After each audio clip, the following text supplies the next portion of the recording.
Hello again. We are back to section 2. This is frequently asked questions around the topic of disclosures.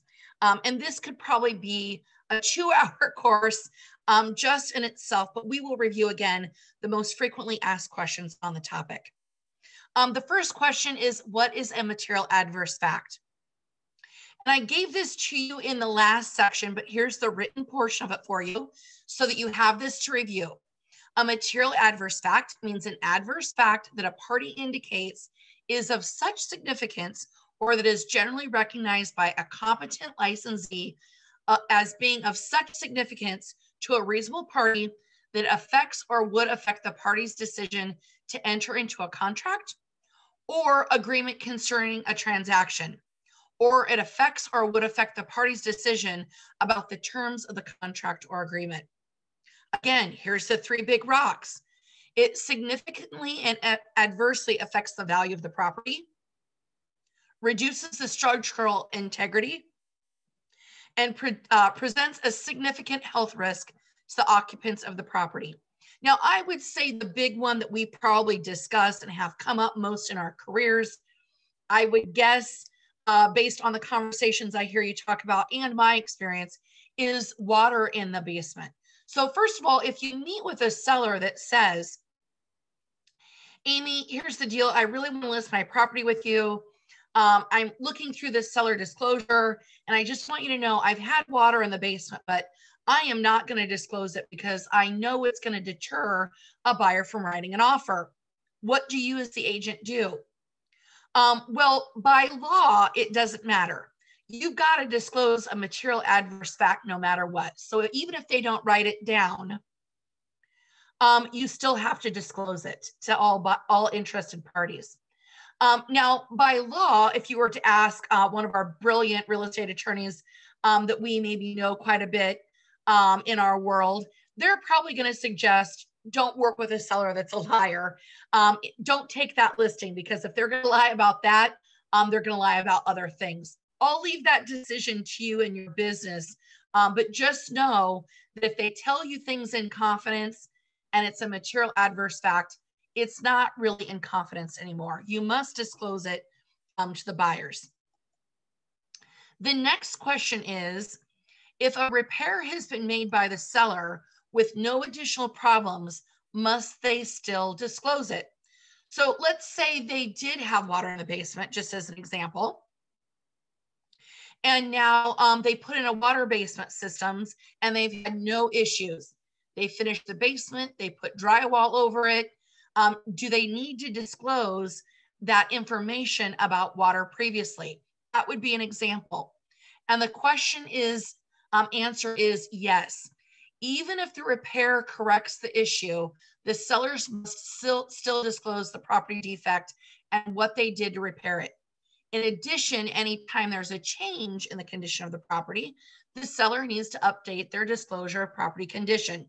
So we were using the example in the last section where we had that major storm in 2018, I think it was June 30th, where we all of a sudden had water in the basement. I know several people in the Urbandale, Iowa area, just for example, had water in their lower level that had never had it before. They must change that disclosure to reflect that new information. But just because you repair it doesn't mean that you need to leave it absent, on the seller disclosure. You must disclose it and what you did to repair it.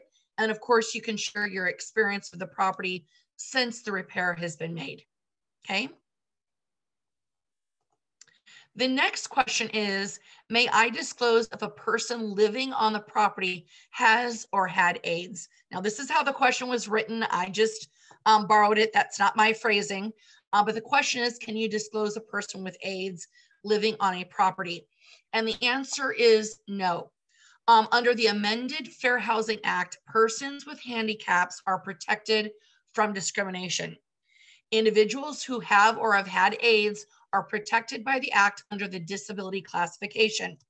Real estate professionals may not mention the handicap of the individual unless granted permission by the individual, nor differentiate or practice any discrimination based upon this handicap or disability.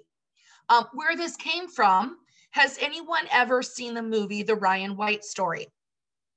Ryan White was a probably preteen in, I believe, Indiana, who had regular blood transfusions and contracted the AIDS virus through just one of his regular routine blood transfusions. And because of that, and at the time, I believe it was the late 80s, maybe into early 90s, when AIDS wasn't really defined how it was being transmitted. They didn't know a lot about that disease or virus, again, how it was going around. His school did not allow him to come back. And an attorney said, you have the right to an education. There are schools who make accommodations for meals for kids with allergies. They put in handicap accessible needed items for those that are maybe wheelchair bound, such as adding an elevator.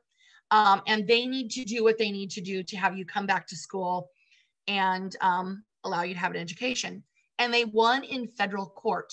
So he was the big inspiration about why this was added under AIDS, under the protected class of disability. Okay. Next question is, are seller disclosure requirements necessary for new construction? So for all of you that work with new construction, especially as listing agents, this is a good question for you. And the answer is yes. The requirements are still in effect. I know back in the day, it was really common to just take that seller disclosure, put a line, like a diagonal line across it and write new construction, disclosure unnecessary, or just write new construction big across it. No, it must be filled out. So if you're working with builders, make sure that there is one each filled out. And if you're a buyer's agent and you see one of these with a big line through it, you need to ask the seller to have that filled out property. Get a hold of their agent, let them know that that does not meet the requirement for filling out a seller disclosure. And I get it. Your builders are super, super busy and they want their talents to be reflected in the beautiful homes they build, not in filling out a bunch of paperwork.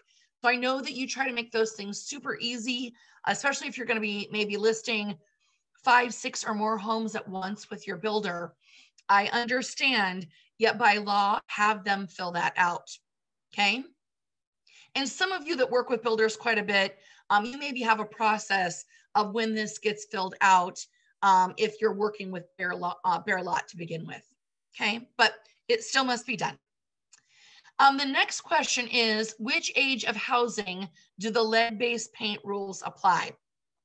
And you probably all know this one. This is embedded in your brain. And it says that anything that was built prior to 1978 must have a disclosure filled out for lead-based paint.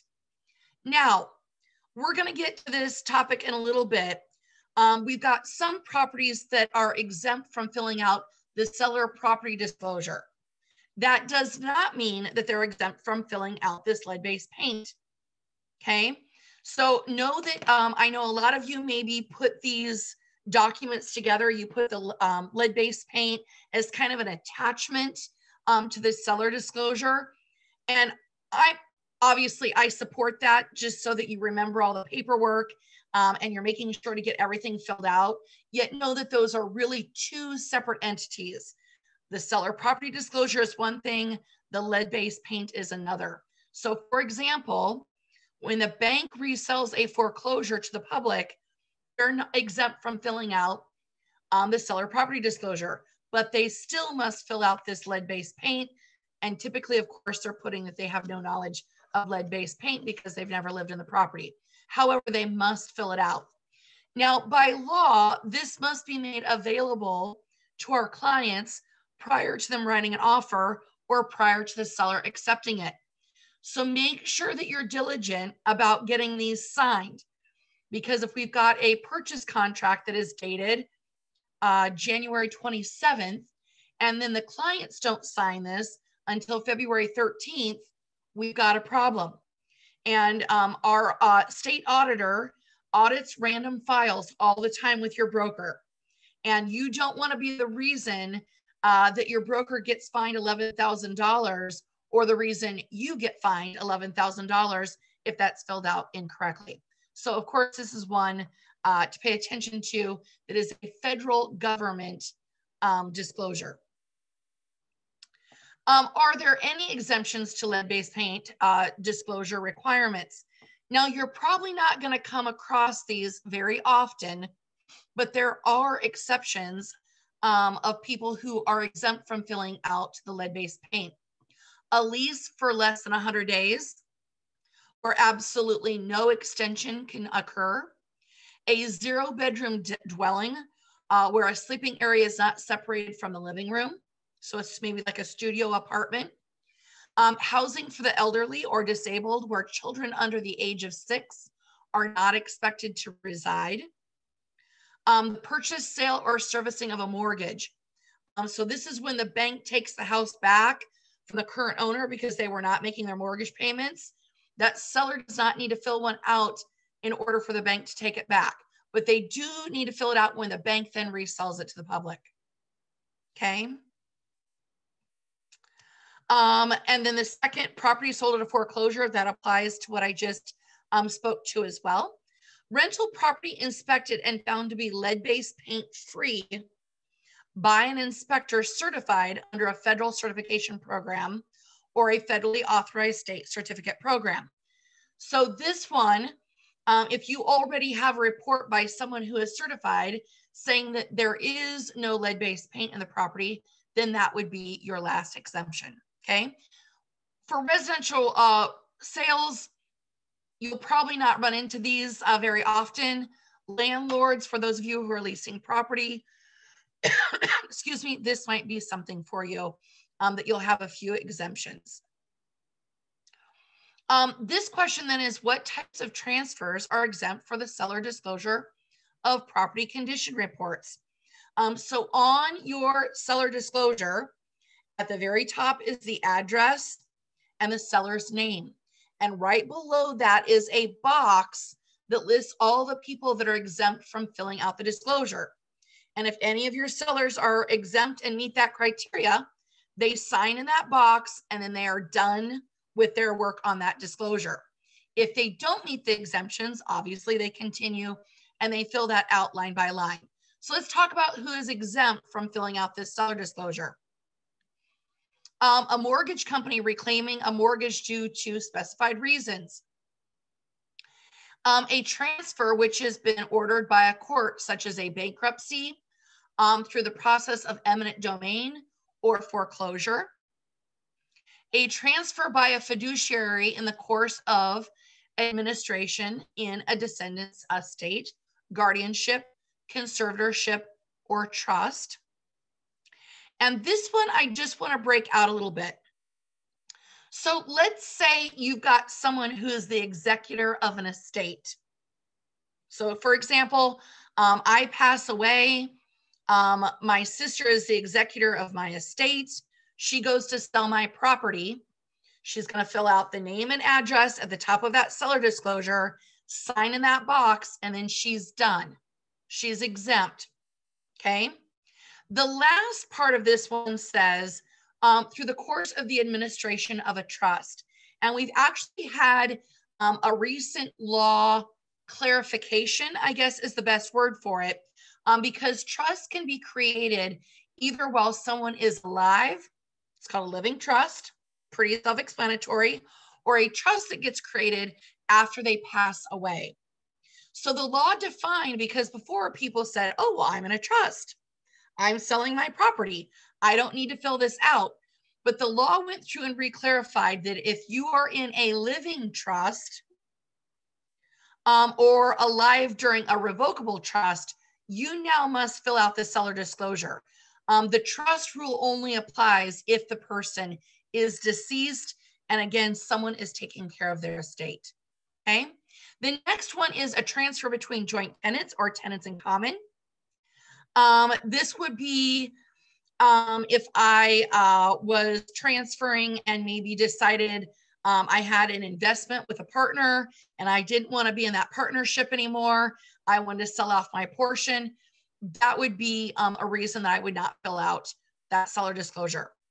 Between divorcing spouses or anytime a quitclaim deed is used.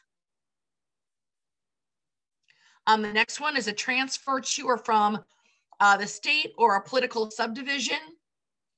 And then the big one for most of you, again, here at the end is bare lots or properties with more than 4 units.